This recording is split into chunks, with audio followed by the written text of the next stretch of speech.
নমস্কার, রেখা দেয়া একাডেমি চ্যানেলের পক্ষ থেকে সকলকে আবার স্বাগত।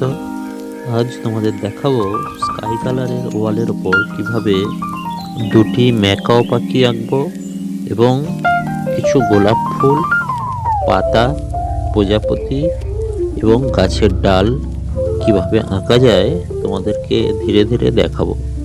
তোমরা অবশ্যই ভিডিওটি না টেনে সম্পূর্ণটা প্রথম থেকে শেষ পর্যন্ত অবশ্যই দেখবে এবং গোটা ভিডিওটা দেখার জন্য সকলকে আবার অনুরোধ রইল যে শেষ পর্যন্ত তোমরা অন্তত ভিডিওটা দেখবে।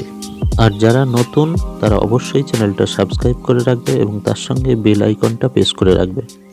প্রথমে ড্রয়িং করার পরে সাদা পাইমার দিয়ে ফুলগুলি এবং পাখিগুলি ও পাতার কিছু অংশ আমরা করে দেবো।